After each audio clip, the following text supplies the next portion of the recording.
Hello everyone, আমার আরও একটা ব্লগে তোমাদের অনেক অনেক ওয়েলকাম।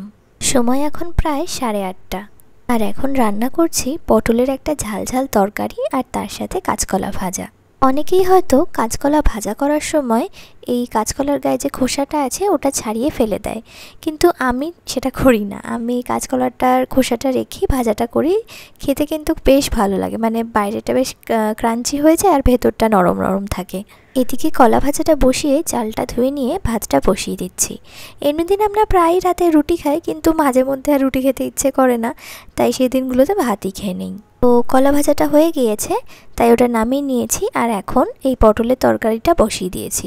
প্রথমে কড়াইতে বেশ খানিকটা তেল দিয়ে পেঁয়াজগুলো দিয়ে দিয়েছি যাতে একটু ভাজা ভাজা হয়ে যায়, আর তার কিছুক্ষণ পরে আদা রসুন বাটা, আদা রসুনের সাথে আমি কাঁচা লঙ্কাও বেটে রেখেছিলাম, ওটা দিয়ে ভালো করে কষিয়ে নিচ্ছি। তারপর দুটো টমেটো ছোট করে কেটে রেখেছিলাম সেগুলো দিয়ে দিচ্ছি।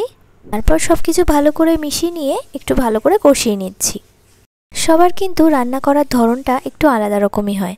আমি যেমন বিয়ের আগে একদমই রান্নাবান্না কিছু করতে পারতাম না।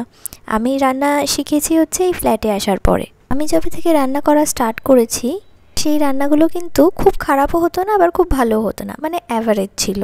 তবে এখন আমার রান্না নাকি আগের থেকে অনেক বেশি বেটার হয়ে গেছে। আর এই কথাটা কিন্তু আমি না, এই কথাটা কিন্তু আমার বর বলে। তোমরা আবার ভাববে নিজের রান্নার তারিফ নিজেই করছে, কী রে ভাইয়ে।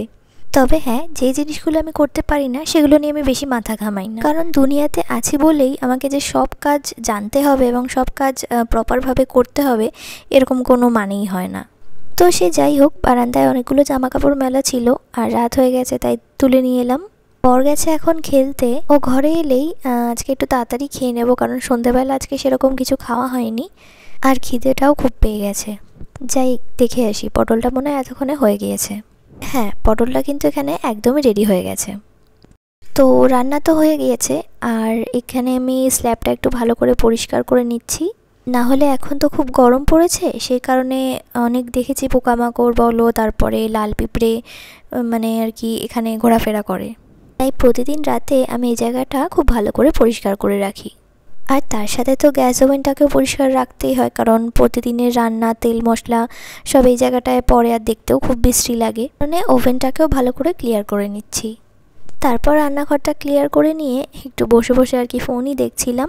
তো আজকের ভিডিওটা এখানেই শেষ করছি। কেমন লাগলো অবশ্যই কিন্তু কমেন্ট করে জানিও, তার সাথে একটা লাইক অবশ্যই কিন্তু করে দিও। সবাই খুব ভালো থেকো, সুস্থ থেকো, দেখা হচ্ছে পরের ব্লগে। ততক্ষণের জন্য বাই।